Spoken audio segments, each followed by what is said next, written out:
বন্ধুরা, আপনাদের সকলকে আমাদের চ্যানেলে স্বাগত জানিয়ে আপনারা সকলেই জানেন আজকে প্রেস কনফারেন্সের কর্মসূচি, শহীদ মিনার কর্মসূচি এবং তার সঙ্গে যে বিষয় নিয়ে আজকের আমাদের আলোচনা সেটা হচ্ছে, বা যে বিষয় নিয়ে আমরা আজকের এই আপডেট নিয়ে এসেছি, পশ্চিমবাংলার তৃণমূল কংগ্রেস সমর্থিত নেতা, আপনারা সকলেই জানেন, আপনাদের সকলের পরিচিত গোপাল দেবনাথ মহাশয়, যিনি জাস্ট কিছু মাস নয়, তার কর্মজীবন থেকে, অর্থাৎ বর্তমানে তিনি অবসরপ্রাপ্ত একজন শিক্ষক। আপনারা জানেন দীর্ঘদিন তিনি পার্শ্ব শিক্ষকতা করেছেন, সংগঠন করেছেন, শাসক দলের সংগঠনে নেতৃত্ব দিয়েছেন, চেয়ারম্যান ছিলেন, পদে ছিলেন একসময়।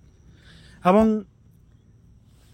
আপনাদের হয়তো সকলের মনে আছে, বা অনেক পার্শ্ব শিক্ষক হয়তো জানেন না, যে সভামঞ্চে রানী রাসমণি রোডে 2009 সালে রাজ্যের মুখ্যমন্ত্রী মমতা বন্দ্যোপাধ্যায় এসে পার্শ্ব শিক্ষকদের পার্মানেন্ট করার কমিটমেন্ট করেছিলেন, যে আমরা ক্ষমতায় এলেই আপনাদের সমস্ত দাবি দেওয়া মেনে নেওয়া হবে, বা তৎকালীন বামফ্রন্ট সরকারকে তোপ দেখেছিলেন দিল্লির সঙ্গে পার্শ্ব শিক্ষকদের যে 2009 সালে যে বেতনের যে ডিফারেন্স ছিল, সেই ডিফারেন্স নিয়ে যিনি কম্পেয়ার করেছিলেন, সেই মুখ্যমন্ত্রীর সেই সভাতে গোপাল দেবনাথ মহাশয় উপস্থিত ছিলেন।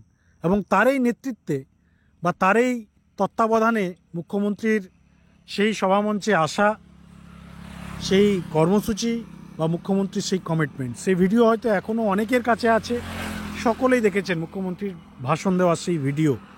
তো সেই কর্মসূচিতে নেতৃত্ব দিয়েছিলেন গোপাল দেবনাথ মহাশয়। সেই গোপাল দেবনাথ মহাশয় বর্তমানে অবসরপ্রাপ্ত একজন শিক্ষক, কিন্তু তারপরেও তিনি বসে নেই। তিনি কিন্তু পার্শ্ব শিক্ষকদের জন্য তার নিজস্ব নেটওয়ার্ক বা চেষ্টা তিনি চালিয়ে যাচ্ছেন। বন্ধুরা, যে বিষয় নিয়ে আমাদের খবর সেটা হচ্ছে পার্শ্ব শিক্ষকদের বেতন বৃদ্ধি নিয়ে। আপনারা সকলেই জানেন লাস্ট ইয়ার নভেম্বর মাসে জয়েন্ট ফোরাম তৈরি করেছিলেন পার্শ্ব শিক্ষকদের শাসকপন্থী সংগঠনের নেতা রমিউল ইসলাম শেখ। সমস্ত সংগঠনের নেতৃত্বরা তাকে সাপোর্ট করেছিল। সকলে মিলে মুখ্যমন্ত্রীর কালীঘাটের বাড়িতে গিয়ে ওএসডির কাছে দাবিপত্র দেওয়া হয়েছিল। আর যে দাবিপত্র দেওয়া হয়েছিল 1/3/2024 নিরিখে, বা যে অর্ডার রাজ্য সরকার রিলিজ করেছে কন্ট্রাকচুয়ালদের জন্য, সেই অর্ডারটা যাতে পার্শ্ব শিক্ষকদের ক্ষেত্রেও লাগু করা হয়। অর্থাৎ অভিজ্ঞতার ভিত্তিতে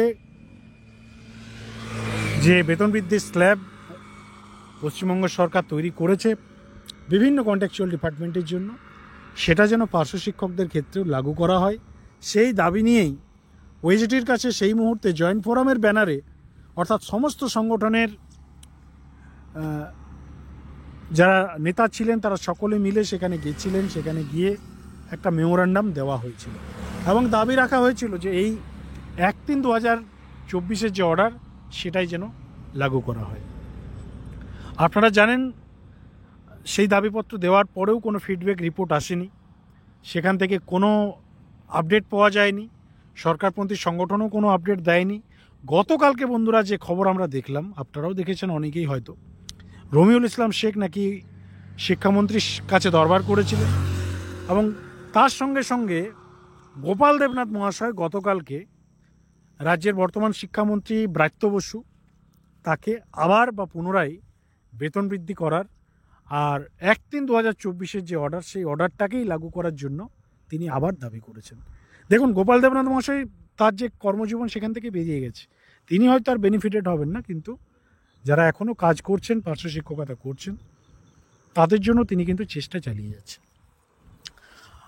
আপনারা সকলেই জানেন গোপাল দেবনাথ মহাশয়ের নামটা এমনই একটা নাম যিনি প্রায় সকলের কাছে সমালোচিত হয়। একটা তাকে নিয়ে অলওয়েজ একটা নেগেটিভ মেন্টালিটি সকলের রয়েছে, কিন্তু তিনি তার যে কাজ সেটা কিন্তু চালিয়ে যাচ্ছেন। তিনি কিন্তু চেষ্টা চালিয়ে যাচ্ছেন যে পার্শ্ব শিক্ষকদের অ্যাটলিস্ট যাতে এই মুহূর্তে কিছু একটা বেতন বাড়ে, সেই বেতন বৃদ্ধি যেটা এই মুহূর্তে সকলের ডিমান্ড, সেই ডিমান্ডটাকেই তিনি কিন্তু রাখার চেষ্টা করেছেন। সেই ডিমান্ডটাই রাজ্যের শিক্ষামন্ত্রী ব্রাত্য বসুর কাছে পৌঁছে দেওয়ার চেষ্টা করেছেন। এবার রাজ্য সরকার কি করবে না করবে, শিক্ষামন্ত্রী কী করবে, সেটা তাদের বিষয়। কিন্তু অ্যাজ এ প্রাক্তন নেতৃত্ব, বরিষ্ঠ নেতৃত্ব, দীর্ঘদিন যিনি সময় দিয়েছেন পার্শ্ব শিক্ষকদের সংগঠনে, পার্শ্ব শিক্ষকদের হিতার্থে, সেই গোপাল দেবনাথ মহাশয় গতকালকেও একটা দাবিপত্র দিয়েছেন, এবং তিনি যে দাবি দিয়েছেন শিক্ষামন্ত্রীকে তার একটা স্ক্রিনশট আমরা আপনাদেরকে দেখাচ্ছি। আপনারা আমাদের স্ক্রিনে এই মুহূর্তে দেখতে পাচ্ছেন। তিনি 1 নম্বরে যে দাবি রেখেছেন যে পার্শ্ব শিক্ষকদের স্থায়ীকরণ দ্রুত কার্যকর করা এবং আপাতত কন্ট্যাকচুয়ালদের মতো 1/3/2024 যে জিও, সেই জিও অনুযায়ী যে বিষয়টা আপনাদের জানালাম, সেই অনুযায়ী যাতে একটা বেতন বৃদ্ধি করা হয়। 3 নম্বরে তিনি রেখেছেন শিক্ষক শিক্ষিকাদের ট্রান্সফারে যাতে সুযোগ দেওয়া হয়, তার কারণ অনেক শিক্ষক শিক্ষিকা তাদের যে বাড়ি, সেই বাড়ি থেকে বহু ডিস্টেন্সে তারা কাজ করেন, অনেকটা ট্রাভেল করে যেতে হয় তাদের। 4 নম্বরে তিনি রেখেছেন শিক্ষিকাদের child care leave. Child care লিভের যে দীর্ঘদিনের দাবি যারা মহিলা শিক্ষিকা রয়েছেন তাদের, সেই দাবিটাকেও তিনি কিন্তু রেখেছেন তার দাবিপত্রে। 5 নম্বরে তিনি রেখেছেন কোনো পার্শ্ব শিক্ষকের যদি মৃত্যু হয় তাহলে তার পরিবারের জন্য একজন যে কোনো কাজের একটা যেন সুযোগ পায়। তার কারণ আপনারা জানেন বন্ধুরা, পার্শ্ব শিক্ষকদের এমনিতেই কম বেতন এবং সেই বেতনে অনেক পার্শ্ব শিক্ষক যারা রোগগ্রস্ত, দুরারোগ্যগ্রস্ত হয়েছেন, অনেক সময় অনেকের অকালে মৃত্যু হয়েছে, যার পর তাদের ফ্যামিলিগুলো অনেকটা খারাপ জায়গাতে চলে এসছে। বিভিন্ন সংগঠন চেষ্টা করেছে তাদের পাশে থাকার, কিন্তু আলটিমেটলি দিনের শেষে যদি দেখা যায় বা একটা সময়ের শেষে যদি দেখা যায়, তাহলে আলটিমেটলি দেখুন, লাইফ টাইম তো আপনি কাউকে সাপোর্ট দিয়ে চালাতে পারবেন না। একটা সাময়িক সাপোর্ট হয়তো দেওয়া হয়েছে সংগঠনের পক্ষ থেকে, কিন্তু মোটামুটি লাইফ টাইম সাপোর্টের জন্য রাজ্য সরকারকে একটা যে কোনো কাজ যাতে সেই ফ্যামিলির অন্য কেউ পায় তার ব্যবস্থা যাতে করে, সেটারও দাবি রাখা হয়েছে। তিনি 6 নম্বরে দাবি রেখেছে গ্র্যাচুইটির যে পরিমাণ, যেটা বর্তমানে 5 লক্ষ টাকা রয়েছে, সেটাকে আজকের যে দ্রব্যমূল্যের বাজার সেই অনুযায়ী তিনি 7 লাখ টাকা করার দাবি রেখেছে। এটাও একটা অত্যন্ত গুরুত্বপূর্ণ বিষয়, তার কারণ একজন শিক্ষক রিটায়ার্ড হওয়ার পর 5 লাখ টাকা আজকের ডেটে বুঝতেই পারছেন খুব একটা ভ্যালু নেই। 5 লাখ টাকার ভ্যালু অনেকটা নেমে গেছে। আজকের 5 লাখ আর আজ থেকে 10 বছর আগের 1 লাখ প্রায় সমান বলতে পারেন। তো সেটাকেও বাড়ানোর তিনি দাবি রেখেছেন। এবং 8 নম্বরে তিনি রেখেছেন যে পার্শ্ব শিক্ষকদের 65 বছর কাজ করার সুযোগ দিতে হবে। অর্থাৎ বর্তমানে আপনারা জানেন 60 বছর রয়েছে, 60 বছরে রিটায়ার্ড করতে হয় সবাইকে, সেটা 65 বছরের কিন্তু তিনি আবেদন রেখেছেন। যদিও এই সুযোগটা তিনি আর পাবেন না, যেহেতু তিনি বেরিয়ে গেছেন, কিন্তু যারা বর্তমানে কর্মরত আছেন তারা কিন্তু এই সুযোগ সুবিধাটা অবশ্যই পাবে যদি রাজ্য সরকার এটা করে। তো এই হচ্ছে গোপাল দেবনাথ মহাশয়ের দাবিপত্র। তিনি প্রাক্তন চেয়ারম্যান, আপনারা দেখছেন তৃণমূল কংগ্রেস পার্শ্ব শিক্ষক সমিতি যে সংগঠন, সেই সংগঠনের ব্যানারে তিনি এই দাবিটা রেখেছেন।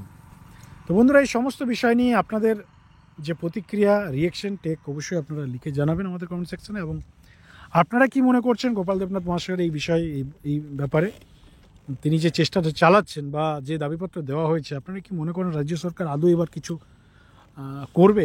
লিখে জানান আমাদের কমেন্ট সেকশনে, এবং এই বিষয় নিয়ে আরও বিস্তারিত আপডেট আমরা নিয়ে আসার চেষ্টা করছি। ধন্যবাদ।